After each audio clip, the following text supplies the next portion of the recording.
Okay, this is an unboxing video. This is the first one I've done in a long time, but I haven't gotten a box in a while.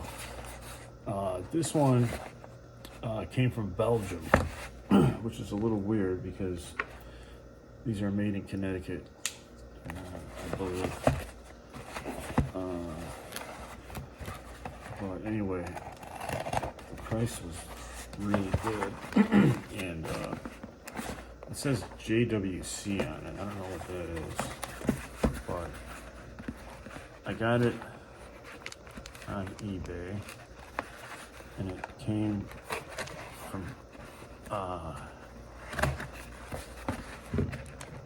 in Belgium. It's not very professional unboxing. But hey, who said I was a professional? So, return sticker. It's nice.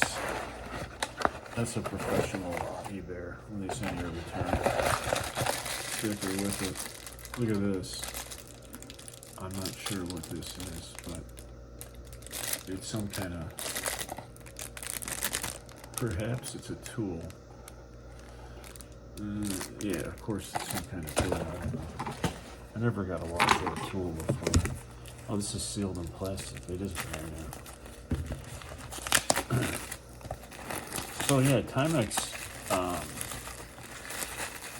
I don't know, I always thought they faked other people's watches because they have some that look like a lot of other people's watches, but turns out they were the first company in America to make a wristwatch around the 1900s.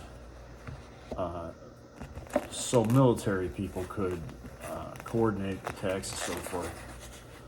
So it was designed for the military. It comes in this box, and it's wow, look at this. This don't look bad at all, man. Shit. This is pretty cool. Yeah, it looks just like a Submariner. I mean, just like it. And it's even got, now they got the bubble date. This is the reason I was specific to get this one. You see how thin it is? I went and tried on a I don't want to say the name, but no, I bought it a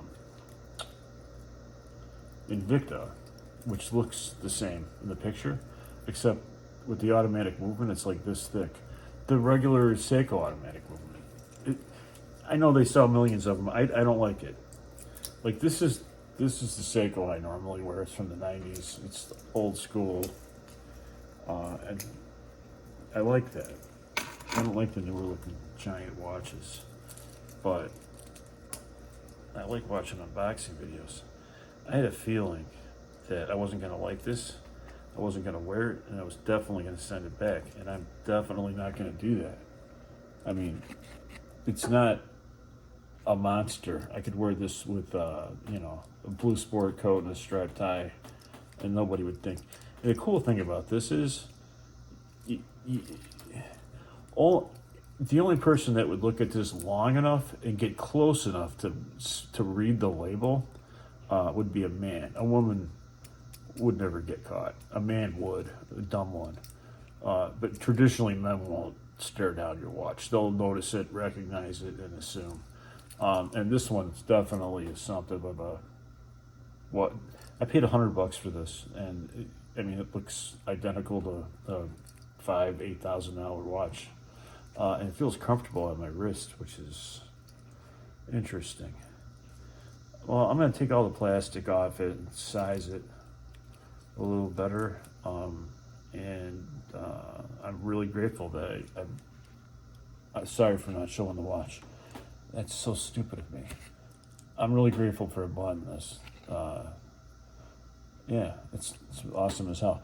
It's actually, I believe it's 42 millimeters. It's a little smaller than the automatic.